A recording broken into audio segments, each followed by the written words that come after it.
India's first truly tri-services war. Please give him a huge round of applause.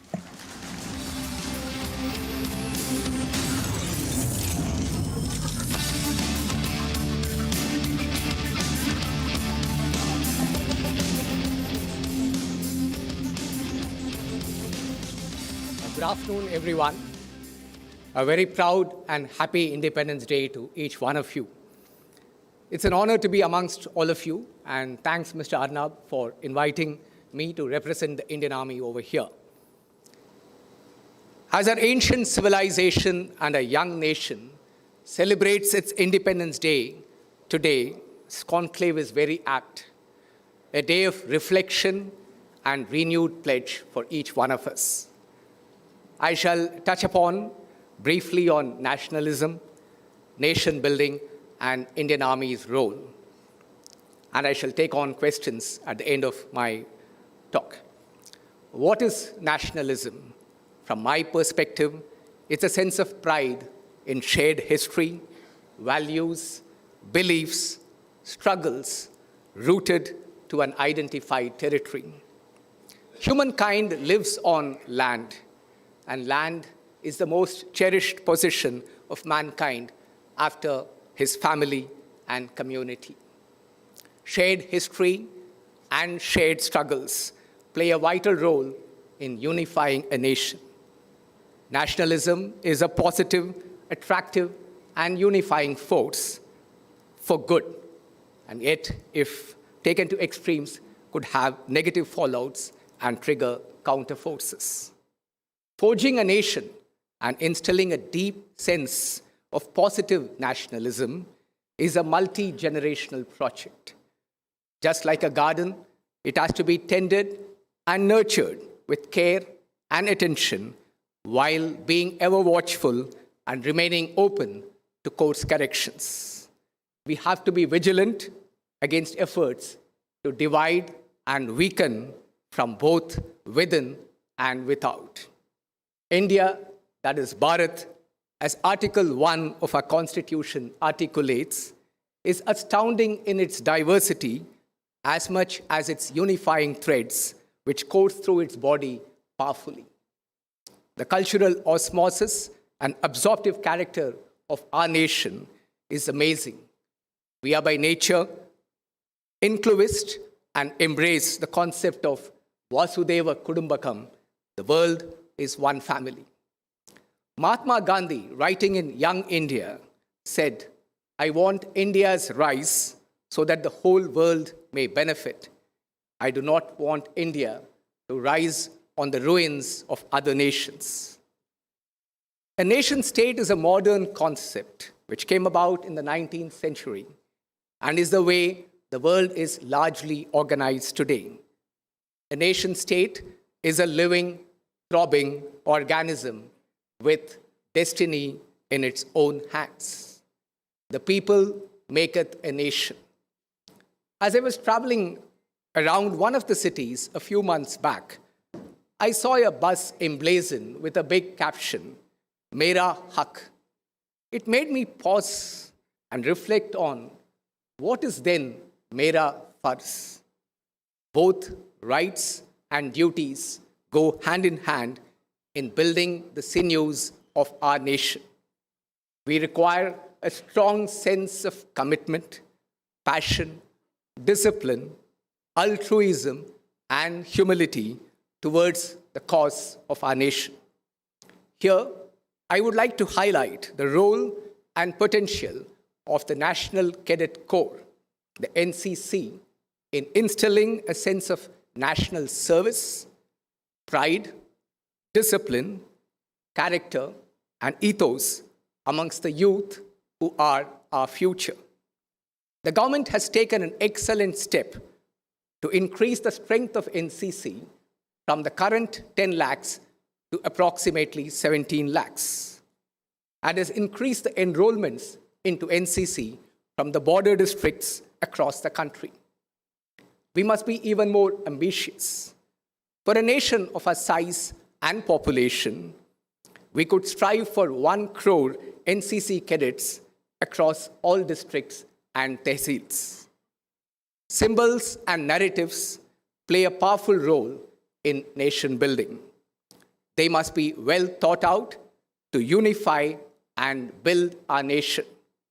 The Tiranga Jhanda is a powerful and persuasive symbol, and so is the soulful Jana Gana Mana, our national anthem, and Bharat Mata Ki Jai.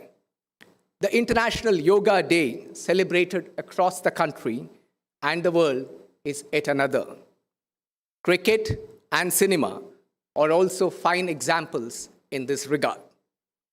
Our scientists, teachers, farmers, doctors and nurses, innovators, entrepreneurs, industrialists, community workers, athletes, para-athletes, and people from multiple walks of life from across the country give us so much hope and inspiration with their performance and unstinted commitment to the growth of our nation.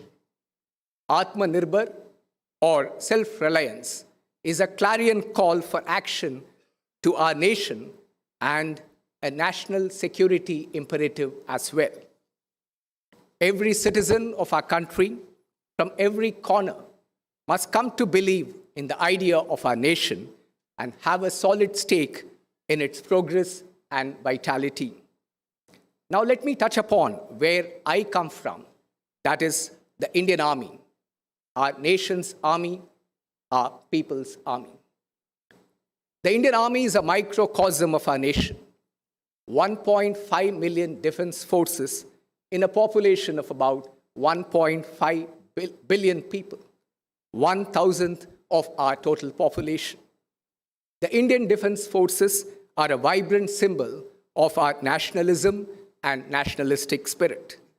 Soldiers and officers hail from all parts and corners of our country and society and come to share the same values and beliefs. They serve shoulder to shoulder in the air, on the sea, and on the land, in the service of our nation, in some of the toughest geographies and high-risk missions. We live, eat, fight, and play together. The apostle of non-violence, the Mahatma, was amongst the first to exhort the Indian Army to defend Jammu and Kashmir against the invaders. We are determined to defend our nation to the hilt should anyone dare cast an evil eye on us. Operation Sindoor is a fine example of this commitment.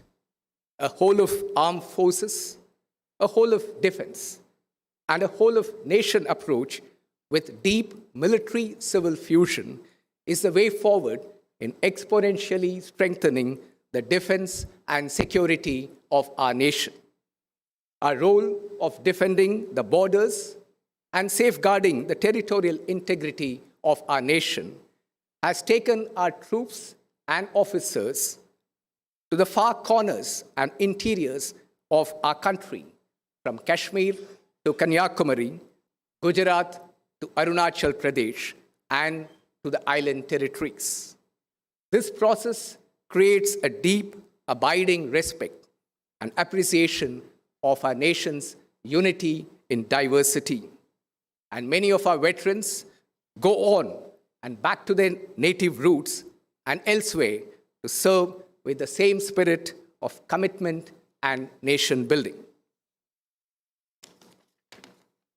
The who's who of ultimate sacrifice etched in stone at our National War Memorial by a grateful nation is a testament to the spirit and unity of our country. For the defense personnel, our families, our regiments, and our nation form the bedrock of our strong support. Viksit Bharat and Viksit Sena symbolize the strength of our nation. On this Independence Day, our gratitude to our nation, our families, and more importantly, to our freedom fighters and their families for their sacrifices which made this day possible for each one of us. Jai Hind. Thank you.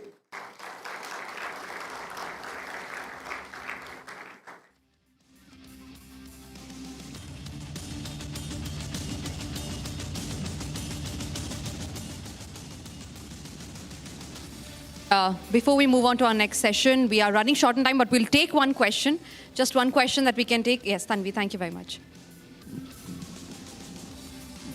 Sir, recognizing the fact that in a democracy, government calls the shots, am I audible, sir? Not really, yeah.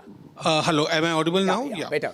So recognizing the fact that in a democracy, the government calls the shots, irrespective of the fact whatever been said that free hand given to the armed forces, right? So my question is primarily when the armed forces is doing so much for the country, fighting wars on the borders, listening to the threats by the people of getting us nuked and whatever, blah, blah. Still the government takes a call on going on with the cricket match with Pakistan. At least until now, there has been no rebuttal of abandoning that match. How does the people in the army feel when such decisions happen? And before you answer, sir, I would like to tell you my perception on that. I come from a category whom the people call Andhbhakts, right? So I have tweeted it to the PM also that since no decision is being taken to withdraw from that the upcoming match, so you leave us in a way like we are na ghar ke na ghat ke because our opponents taunt us. So that's what we want to understand, that how does the army feel about it? Well, I think the government had given us a free hand, and I think the nation takes its call as to what we should do at different points in time. And therefore, I think both the armed forces and the nation are together in these decisions. Thank you. Thank you. Yeah, sure. Yeah, please.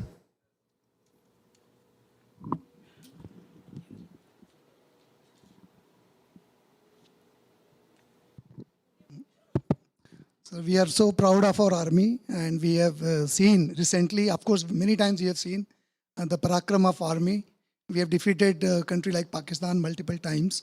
And recently we have shown the world what kind of power we are, even in military. So my question to you, because you are from army, sir, is that Indian army is so disciplined, but in Pakistan we have highly indisciplined, Mufata kind of, army chief. How these kinds of people go to that level, and what is the treatment they deserve? Do they have the right to live when they threaten the whole world? That too sitting in America, right? That we will annihilate the whole half of the world, including India. How these kind of people, go to this level, and what should be the treatment with them immediately? Well, because they are big, risk to the whole world. Well, I think it's better to hold one's rhetoric when you are talking about other nations. And I think the statements made were in bad taste. And the only thing we would assure the nation is that the Indian Army would make its weapons talk when the time comes. Thank you.